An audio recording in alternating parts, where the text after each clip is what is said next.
بسم الله الرحمن الرحیم. السلام علیکم ورحمت الله وبرکاته.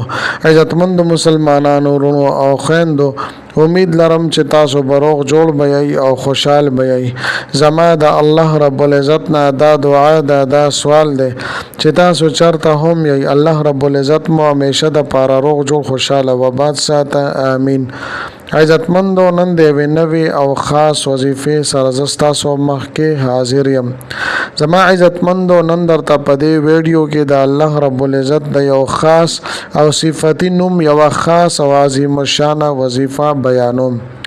دا وظیفه زما عزتمندو د یا حسیبو یو طاقتور او سرکونکې وظیفه ده.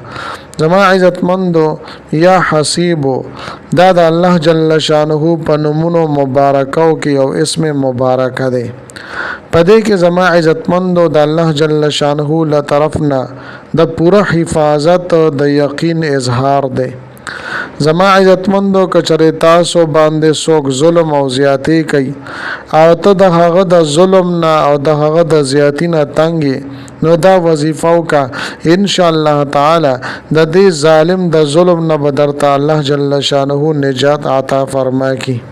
دغه شانتې په بعضې کورونو کې زمونږ خویندې وي، هغوی سره د خپل کور خلک جنگ جګړې کوي، اختلافات ورسره ساتي او په کور کې ورسره ټول خلک ظلم کوي، زیاتی ورسره کوي. نو دې زنانه ته دا پکار دی چې دا یوه مختصره وظیفه دی وکړي. ان شاء الله تعالی د دې ټولو خولې به الله جل شانه بند کړي او الله جل شانه به دې ته د دې ظلم نه نجات عطا فرمایي. یا زما عزتمندو، یو کس ته دستانه حق خوري، دستا مال په ناجایزه طریقه باندې خوري او ته بېوسه ستا وس نه رسیږي، نو الله جل شانه باندې بروسه وکړه، ځکه چې هغه بېوسه نه دی او د دې خپل رب نه د الله جل شانه نه نا امیده کېږه. ما دا خاص وظیفه د دې دپاره وکړه، ان شاء الله تعالی دا کس په مجبور شي او تا ته په خپل حق راورسوي. یا زما عزتمندو، تاسو سره چا دوکه کړې ده یا د دوکې درکولو اراده لري، نو د داسې مکار کس نه دغه د دوکې نه د بچ کېدلو دپاره تاسو دا خاص وظیفه کولی شئ. ان شاء الله تعالی د دغه مکار کس نه، د دغه دوکه باز کس نه الله جل شانه د ستاسو حفاظت وکړي. یا زما عزتمندو، تاسو باندې قرض وي او تاسو د هغې د ادا کولو پوره کوشش کوئ، خو د ستاسو طاقت نشته چې خپل حق ادا کړئ او د قرض د ادا کولو د لپاره څه اسباب تاسو سره نشته، نو زما عزتمندو د قرض نه د نجات لپاره تاسو دا عمل وکړئ. ان شاء الله تعالی د غیب نه الله جل شانه د ستاسو د لپاره د قرض ادا کولو بندوبست وکړي. یا زما عزتمندو، ستاسو مالی حالات خراب وي، کاروبار مو نشته، روزګار مو نشته، غریبي ده، محتاجي ده، نه دې دپاره هم تاسو دا مختصره وظیفه کولی شئ. خو زما عزتمندو، ډیر د صبر نه به تاسو کار اخلئ، په لاسو کې به شړشم نه زرغونوئ. چې کوم کار په صبر سره وشي نو په هغې کې ډېرې زیاتې فایدې وي، او که چېرې تاسو جلدي کوئ، تیزي کوئ، نو دا خو بیا د شیطان کار دی. د الله رب العزت په ذات باندې کامله بروسه او یقین به ساتئ، ان شاء الله تعالی د ستاسو دا تمام حاجات به ضرور الله جل شانه پوره کوي.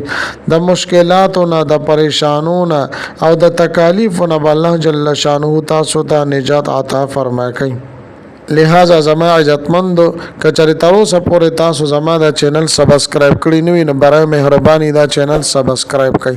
سبسکرایب سره خوا کې د ټلې والا نشان دی، دا تاسو کلیک کړئ او سلیکټ ټالی کړئ، د دې لپاره چې د هر راتلونکي ویډیو نوټیفیکیشن تاسو ته ملاویږي. زما عزتمندو، زما د حوصله افزای دپاره ویډیو ضرور لایک کړئ او لاندې کمنټ کې تاسو ماشاءالله، سبحان الله، جزاک الله یا د دې په شانتې نور ښکلي الفاظ تاسو منشن کوئ، ولیکئ. دې دپاره چې مالا حوصله افزایی ملاویږي او نو ډېر ښکلي وظایف زه تاسو ته په دې چینل کې راوړم. زما عزتمندو، اوس راځم اولې وظیفې طرف ته. لومبنۍ وظیفه زه تاسو ته بیانوم، د دې مکمل ترتیب او طریقې کار زه تاسو ته بیانوم. تاسو ښه توجه سره دې ته غوږ کېږدئ. زما عزتمندو، دا لومبنۍ وظیفه د هغه چا دپاره ده چې د هغه ناممکنه حاجات وي هغه پورا کول غواړي، په خپل مقاصدو کې کامیابی غواړي او د هر قسمه مصائب او تکالیف او پریشانو نه نجات غواړي، نو زما عزتمندو د هغې دپاره دا وظیفه په دې طریقې سره وکړي. د ټولو نه مخکې صحیح طریقې سره اودس چردام دی وکړي، صرف د یوې ورځې وظیفه ده او بیا به پرسکون ځای کې خاموش ځای کې کینی. د ټولو نه مخکې 11 پیرې درود شریف نه پس بیا یا حسیب یا حسیب یا حسیب دا به 300 مرتبه 300 پیرې به دا اولولي او په اخره کې بیا 11 پیرې درود شریف اولولي.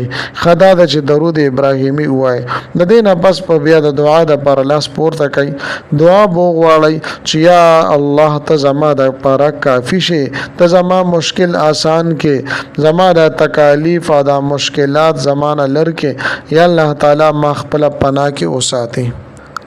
دا رنګ زما عزتمندو دا دویمه وظیفه د هغه چا د پاره ده چې تاسو باندې څوک ظلم او زیاتی کوي او هر ټیم ته پریشان کړي، په ټینشن کې مبتلا کړي، نو د دنه د ځان د بچکولو د پاره یا زما عزتمندو تاسو سره څوک دوکه کوي یا د دوکې درکولو اراده وي، نو د هغې د پاره تاسو دا عظیم الشان وظیفه کولی شئ. د دې ترتیب او طریقې کار دا دی چې 140 ورځو پورې روزانه به تاسو 300 پیرې یا حسیب یا حسیب یا حسیب دا ورد وظیفه وکوي، مخکې وروستو تینا یو پیره درود شریف وایي. دغه رنګ زما عزتمندو یو کس ته پاغه باندې قرض د ډیر زیات او د داغه د ادا کولو طاقت نه لري، داغه وس نه لري، نو دا وظیفه دیو کې ان شاء الله تعالی الله جل شانه ورته د قرض ادا کولو د پر غیبی اسباب مهیا کی. زما عزتمندو یا یو کس ته هغه د رزق پتنګه کې مبتلا دی، کاروبار او روزګاری نشته یا کاروبار او روزګار شته دی خو پای کې خیر او برکت نشته، نو زما عزتمندو داغه د پرده وظیفه دا دریم وظیفه تاسو به د جمعې پر ورځ باندې مازیګر په ټیم کې وکوي. کله چې مو د مازیګر مونږ کو نو په خپل ځای باندې بکی نه او 3 پیرې به درود شریف وای او بیا به 1100 مرتبه 1100 پیرې به یعنی زر سل د پاسه زر پیرې تاسو یا حسیب یا حسیب یا حسیب د دې ورته وظیفه وو کې 3 جمعې 15 جمعې او جمعې او جمعو پورې ار جمعه په مخ تاسو د وظیفه کې ان شاء الله تعالی قرض به الله جل شانه ختم کی او د رزق تنګي او پریشانی به الله جل شانه ختم کی. زما عزتمندو په دې ویډیو کې ما تاسو ته 3 قسمه وظیفې بیان کړې، امید لرم چې دا ویډیو دا وظیفه مډه زیاته خوښ شي وي. که ویډیو مو خوښ شي وي ویډیو لایک کړئ، چینل سبسکرایب کړئ. ملاویږم تاسو سره په بل ویډیو کې بل وظیفې سره. تر هغه وخت پورې مال اجازه راکړئ. د لوی الله په امان.